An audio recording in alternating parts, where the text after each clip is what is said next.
ഏത് കാര്യം തുടങ്ങുമ്പോഴും ആദ്യം അതിന് റിസ്ക് ഉണ്ടാകും. ആ റിസ്ക് എന്താണെന്ന് മുൻകൂട്ടി കണ്ടുകൊണ്ട് എത്രത്തോളം റിസ്ക് ഉണ്ട് എന്ന് മനസ്സിലാക്കിക്കൊണ്ട് മുന്നോട്ട് കൊണ്ടുപോയാൽ അത് വീണ്ടും ഇങ്ങനെ ഉയർന്നുകൊണ്ടിരിക്കും.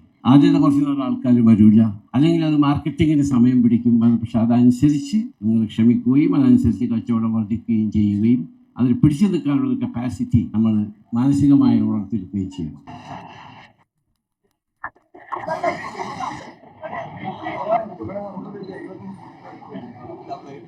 اللهم بارك لنا فيما أعطيتنا وبارك لنا في جميع أمورنا وقنا واصرف عنا شر ما قضيت. ഏത് നല്ല കാര്യവും പ്രാർത്ഥനയോടുകൂടിയാണ് ആരംഭിക്കുന്നത്. ഏകം സദ് വിപ്ര ബഹുധാ വദന്തി, നമ്മൾ എല്ലാവരും പ്രാർത്ഥിക്കുന്നത് ഒന്നിലേക്കാണ്. ഏതൊരു ബിസിനസ് ആരംഭിക്കുമ്പോഴും അതിലെ വെല്ലുവിളികളെ തരണം ചെയ്താൽ മാത്രമേ വിജയം കൈവരിക്കുകയുള്ളൂ എന്ന് Lulu group chairman MA Yusuff Ali ആലുവയിൽ പുതുതായി ആരംഭിച്ച ലോറിയോ ഹോം ഷോറൂം ഉദ്ഘാടനം ചെയ്ത് പ്രസംഗിക്കുകയായിരുന്നു അദ്ദേഹം. പ്രതിസന്ധികൾ എന്താണെന്ന് മുൻകൂട്ടി കണ്ടുവേണം എപ്പോഴും മുന്നോട്ട് പോകാൻ. ആദ്യത്തെ കുറച്ചു നാളുകൾ വെല്ലുവിളി കൂടുതലാണ്, എന്നാൽ അതിനെ തരണം ചെയ്യാനുള്ള മനോസിദ്ധി നമ്മൾ കൈവരിക്കണമെന്നും അദ്ദേഹം പ്രതികരിച്ചു. Any good thing starts with pray. ഏത് നല്ല കാര്യവും പ്രാർത്ഥനയോടുകൂടിയാണ് ആരംഭിക്കുന്നത്. അത് എല്ലാ മതത്തിലും അങ്ങനെ തന്നെയാണ് പറയുന്നത്. ഏകം സദ് വിപ്ര ബഹുധാ വദന്തി, നമ്മൾ എല്ലാവരും പ്രാർത്ഥിക്കുന്നത് ഒന്നിലേക്കാണ്.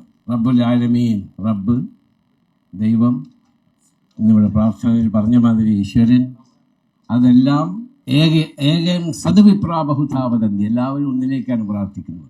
അങ്ങനെ ഞാൻ പറഞ്ഞ ഏത് നല്ല കാര്യം ആരംഭിക്കുമ്പോഴും പ്രാർത്ഥനയാണ് ആദ്യം വേണ്ടത്, അതിനുശേഷമാണ് മറ്റു പരിപാടികൾ. ആയതുകൊണ്ടാണ് ഞാൻ പ്രാർത്ഥിക്കാൻ വേണ്ടി തങ്ങളോട് അപേക്ഷിച്ചത്. പുതിയൊരു തരത്തിലേക്കാണ് കൺസ്ട്രക്ഷൻ ഫീൽഡ് മാറിക്കൊണ്ടിരിക്കുന്നത്. ഞാൻ പറഞ്ഞു ഇവിടെ ആർക്കിടെക്ട് ഉണ്ടാവും, ആർക്കിടെക്ടർമാരുണ്ടാകും, കോൺട്രാക്ടർമാരുണ്ടാകും. ഇത് പണിയുന്ന നാട്ടുകാർ, പണിയിക്കാൻ വേണ്ടി പോകുന്ന നാട്ടുകാരുണ്ടാകും. അത് പുതിയൊരു യുഗം, പുതിയൊരു രീതി ആണ് ഇപ്പം ഇൻറ്റീരിയർ ആർക്കിടെക്ചറിൽ വന്നുകൊണ്ടിരിക്കുന്നത്. ഏത് കാര്യം തുടങ്ങുമ്പോഴും ആദ്യം അതിന് റിസ്ക് ഉണ്ടാകും. ആ റിസ്ക് എന്താണെന്ന് മുൻകൂട്ടി കണ്ടുകൊണ്ട് എത്രത്തോളം റിസ്ക് ഉണ്ട് എന്ന് മനസ്സിലാക്കിക്കൊണ്ട് മുന്നോട്ട് കൊണ്ടുപോയാൽ അത് വീണ്ടും ഇങ്ങനെ ഉയർന്നുകൊണ്ടിരിക്കും. അത് റെവല്യൂഷണറി സ്റ്റെപ്പാണ്. ആ റെവല്യൂഷണറി സ്റ്റെപ്പ് ഒരുപക്ഷെ ആദ്യം നമുക്ക് ബാക്ക് അടിക്കുക, പക്ഷെ എന്നാലും അത് ഫ്രണ്ടിലേക്ക് തന്നെ പോയിക്കൊണ്ടിരിക്കും. ചിന്തിച്ചിട്ട് ഒരുപക്ഷെ ആദ്യത്തെ കുറച്ച് നാൾ ഇവിടെ കച്ചവടം ഉണ്ടാവില്ല, ആദ്യത്തെ കുറച്ച് നാൾ ആൾക്കാർ വരില്ല, അല്ലെങ്കിൽ അത് മാർക്കറ്റിങ്ങിന് സമയം പിടിക്കും. പക്ഷെ അതനുസരിച്ച് നിങ്ങൾ ക്ഷമിക്കുകയും അതനുസരിച്ച് കച്ചവടം വർദ്ധിക്കുകയും ചെയ്യുകയും അതിൽ പിടിച്ചു നിൽക്കാനുള്ള കപ്പാസിറ്റി നമ്മൾ മാനസികമായി വളർത്തിയെടുക്കുകയും ചെയ്യണം. ഈ ഫീൽഡ് ഇനിയും ഒരുപാട് പോസിബിലിറ്റീസ് ഉള്ളൊരു ഫീൽഡാണ് ഈ മാർബിൾ എന്ന് പറയുന്നത്. ഒരു ബിസിനസ്സിൽ ക്വാളിറ്റി നിർബന്ധമാണ്. ഗുണമേന്മ നിലനിർത്തി വിലക്കുറവിലും സമയബന്ധിതമായി ഡെലിവറി ചെയ്യാൻ സാധിച്ചാൽ ബിസിനസ്സിൽ മേന്മയുണ്ടാകുമെന്നും അദ്ദേഹം പറഞ്ഞു. പരമ്പരകളായി ബിസിനസ് പുതിയ തലമുറയിലേക്ക് കൈമാറുമ്പോൾ കമ്പനിയിലെ പഴയ ജീവനക്കാരെ ചേർത്ത് നിർത്താനും അവരെ ബഹുമാനിക്കാനും ബിസിനസ് ഏറ്റെടുത്ത് പുതിയ തലമുറ പഠിക്കണമെന്നും MA യൂസഫ് അലി ബിസിനസ് ഉപദേശമായി നൽകി. പിതാവ് തുടങ്ങിവെച്ച ബിസിനസ് അതിലും നന്നായി നോക്കി നടത്തേണ്ടത് മക്കളുടെ കടമയാണെന്നും MA യൂസഫ് അലി വ്യക്തമാക്കി. എന്ന് വെച്ചിട്ട് ഞാൻ അവരോട് പറഞ്ഞു, ഞാൻ മാർബിൾ തുടങ്ങാൻ പോകേണ്ട കാര്യം നിങ്ങൾ തുടങ്ങി കഴിഞ്ഞല്ലോ, അല്ലെങ്കിൽ ഏത് കച്ചവടം ചെയ്യുന്നതുകൊണ്ടും വിരോധമില്ല. പക്ഷേ ഇതിലൊരുപാട് ഓപ്പർച്യൂണിറ്റീസ് ഉള്ളൊരു ഫീൽഡാണ്. അത് വളരെ നന്നായി ക്വാളിറ്റി കൺട്രോൾ ചെയ്യുകയാണ്. ഒരു പാർട്ടി നമ്മളോട് വന്നാൽ അവർക്ക് ഇന്ന ക്വാളിറ്റി വേണം എന്ന് അവരുടെ ആർക്കിടെക്ട് പറഞ്ഞാൽ ആ ക്വാളിറ്റി അനുസരിച്ച് വാട്ടർ ജെറ്റോടുകൂടി അവർക്ക് ഡെലിവറി ചെയ്യുന്നതിലാണ് നമ്മുടെ ക്വാളിറ്റിയിലെ പെർഫോമൻസും. ആ ക്വാളിറ്റി മനസ്സിലാക്കാനുള്ള ഈ ആർക്കിടെക്റ്റുകൾക്ക് അത് മനസ്സിലാക്കി ഇനിയും ഓർഡർ ചെയ്യാനുള്ള അവസരം ഉണ്ടാകുകയുള്ളൂ. അപ്പോൾ നിങ്ങൾ എപ്പോഴും ശ്രദ്ധിക്കേണ്ടതൊന്ന് ക്വാളിറ്റിയാണ്, മറ്റൊന്ന് പ്രൈസാണ്, മറ്റൊന്ന് ടൈമിൽ ഡെലിവറിയാണ്. കാരണം വീട് ഒരു ടൈമിന് അവസാനിക്കുന്ന എല്ലാവരുടെയും ആഗ്രഹം. അപ്പം അതനുസരിച്ചിട്ടുള്ള പ്രൊഡക്റ്റ് ടൈമിൽ നല്ല ക്വാളിറ്റി നല്ല പ്രൈസിൽ നിങ്ങൾ ഡെലിവറി ചെയ്യുകയാണെങ്കിൽ തീർച്ചയായിട്ടും നിങ്ങൾക്ക് ഇനി ഒരുപാട് ചാൻസുകൾ ഉണ്ട്. അങ്ങനെ നിങ്ങൾക്കതിനുള്ള ശക്തിയും കഴിവും അള്ളാഹു ദൈവം തരട്ടെ.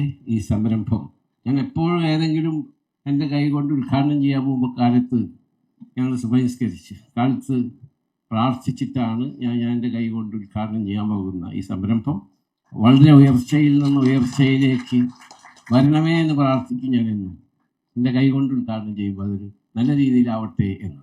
പിന്നെ അതിനുശേഷം അതിൻ്റെ ഉയർച്ചയും തകർച്ചയും നിശ്ചയിക്കുന്നത് ദൈവമാണ്, അള്ളാഹുവാണ്.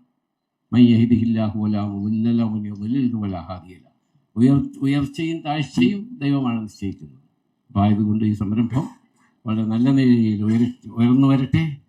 ഈ സംരംഭം ഇനിയും ഒരുപാട് ആളുകൾക്ക് ജോലി കൊടുക്കാനും ഒരുപാട് പുതിയ പുതിയ ടെക്നോളജിയിലുള്ള പ്രൊഡക്ട്സ് ഇവിടെ വന്ന് കസ്റ്റമേഴ്സിനെ സാറ്റിസ്ഫൈ ചെയ്യാനുള്ള ശക്തി അവർക്ക് കൊടുക്കട്ടെ എന്ന് പ്രാർത്ഥിച്ചുകൊണ്ട് ഈ സ്ഥാപനത്തിന് അള്ളാഹു ഖൈറും ബർക്കത്തും റഹ്മത്തും ഇസ്സത്തും സമ്പത്തും സമാധാനവും ആശ്വാസവും ഇവിടെയുള്ള ജോലിക്കാർക്ക് ആരോഗ്യവും ആയുസ്സും ആരോഗ്യത്തോടു കൂടി ആയുസ്സും പ്രദാനം ചെയ്യട്ടെ എന്ന് പ്രാർത്ഥിച്ചുകൊണ്ട് സർവ്വലോകരക്ഷിതാവായ ലോകസൃഷ്ടാവായ നമ്മളെ ജീവിപ്പിക്കുകയും മരിപ്പിക്കുകയും ചെയ്യുന്ന ദൈവത്തിൻ്റെ തിരുനാമത്തിൽ ഇത് ഉദ്ഘാടനം ചെയ്തതായി പ്രഖ്യാപിക്കുന്നു. ചടങ്ങിൽ മാർബിളിൽ കൊത്തിയ ഉപഹാരം MA യൂസഫ് അലിക്ക് ലോറിയോ ഹോംസ് മാനേജ്മെന്റ് സമ്മാനിച്ചു. പാണക്കാട് സയ്യിദ് സാദിഖ് അലി തങ്ങൾ, റീജൻസി ഗ്രൂപ്പ് ഉടമ AP Shamsuddin, Lorio Homes chairman TK Hassankutty, Lorio Homes MD Insam, Anwar Sadath MLA, BJP സംസ്ഥാന vice president AN Radhakrishnan, DCC president Muhammad Riyas തുടങ്ങിയവർ ചടങ്ങിൽ പങ്കാളികളായി. കച്ചവട രംഗത്ത് നമ്മൾ പാലിക്കേണ്ടതായിട്ടുള്ള സൂക്ഷ്മതയും പ്രതീക്ഷയും പ്രത്യാശയും അതുപോലെ തന്നെ കസ്റ്റമറോട് കാണിക്കേണ്ടതായിട്ടുള്ള സ്നേഹവും ഇതെല്ലാം അദ്ദേഹത്തിൻ്റെ വാക്കുകളിലൂടെ നമുക്ക് കേൾക്കുവാൻ കഴിഞ്ഞു. അങ്ങനെയൊക്കെ പ്രയോജനപ്പെടുത്തി ഈ ലോറി ഹോംസ് സർവശക്തൻ അതിനെ ഉന്നതങ്ങളിലേക്ക് എത്തിക്കുമാറാകട്ടെ. ഈ കഴിഞ്ഞ 25 കൊല്ലം ഗൃഹനിർമ്മാണ മേഖലയിൽ വരുന്ന മാറ്റങ്ങളെ സാധാരണയായിട്ട് പഠിക്കുന്ന ഒരാളാണ്. വീടുണ്ടാക്കാൻ വേണ്ടിയാണ് ഞാൻ അത് പഠിച്ചത്. സ്വന്തം വീടുണ്ടാക്കാൻ വേണ്ടി പഠിച്ചു, പിന്നെ ബാക്കിയുള്ളവർക്ക് പറഞ്ഞു കൊടുക്കാൻ വേണ്ടി പഠിക്കുക. ആ നിലയിൽ സ്ഥിരമായി പഠിച്ചു വരുന്ന ഒരാളാണ്. അങ്ങനെ ഇന്ന് രാവിലെ ഞാൻ അസംകുട്ടീൻ്റെ കട ഉദ്ഘാടനം ചെയ്യായതുകൊണ്ട് നിർമ്മാണത്തെക്കുറിച്ചുള്ള ഏറ്റവും പുതിയ ട്രെൻഡിനെ കുറിച്ച് പഠനം നടത്തി. അപ്പോൾ എനിക്ക് മനസ്സിലായത് സിമെൻറ്റിൻ്റെ വില 10% കുറഞ്ഞു, കമ്പിൻ്റെ വില 20% കുറഞ്ഞു, ടൈൽസിൻ്റെ വില 25% കുറഞ്ഞു എന്ന്. അങ്ങനെ അതിൻ്റെ കണക്ക് കൂട്ടി വന്ന എന്നെ ഞെട്ടിച്ച ഒരു ഉദ്ഘാടനമാണ് ഇപ്പോൾ ഇവിടെ നടന്നിട്ടുള്ളത് എന്നുള്ളതാണ് ഏറ്റവും പ്രധാനപ്പെട്ട കാര്യം.